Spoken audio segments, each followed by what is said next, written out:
Kisamla ba abe ka result kampulit aka jela ne kesngi kilapin pau bakila yo jingbet nak office ka deputy commissioner ka East Khasi Hills bakin pelong da kajing syong kalan mengor ha kesngi ningkong ban karpat ka sorkar ban pelat nyo ka result kampulit. Ha kajing kren bikila patai kubor uwi ni kisamla ba yakun kampulit ulai tu bakate kajing syong kalan mengor kalong ban pen kan mau biang ka sorkar ba mentala kumbah nyo banai na du bikitho ka written test kempat yo asetia ya ka result. Te lomba kan nemo ngakot ngawer ya lam ya baru gitu ki samla kandidat ki ba abrisor lang bat ngi ba kini awan lang ketika jing songklan mengwar ketika singi kata lah singi kan long te hakmat ka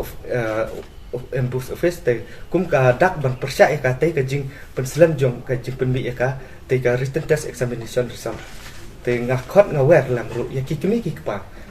kikimi kipa jo kisamla kandidat bakin wan senran lang ha ketika singi kata kakat kan tarik setembar ajar fu al lese kajing wan senran jo pe kikimi kipa kan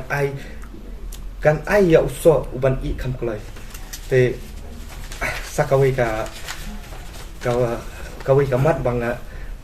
kwa ban ong hane rumah ba nakaliang ka office jo nakaliang ka DC office kila la dapat ini bangin reduce ya ki nomor ki kandidat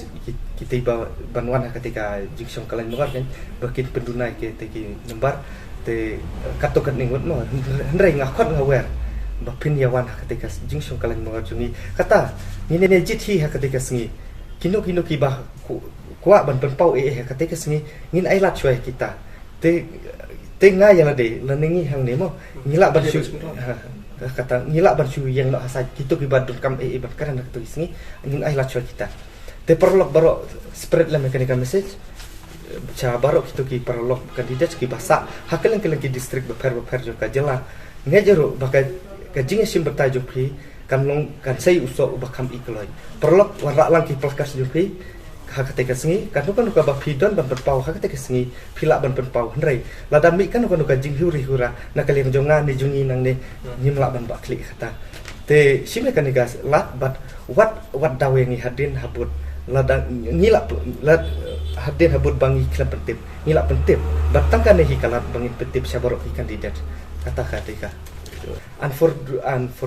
the non kasih kandidat who reside in different district of Garo Hills. This is the important information that the priest sitting in demonstration as a sign of protesting against the delay of the written test examination result will be held in front of the emboss office at 19 September 2022 at 10 a.m. sharp.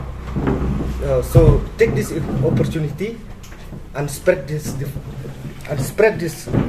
information to all your mates who reside in different districts of Garo Hills.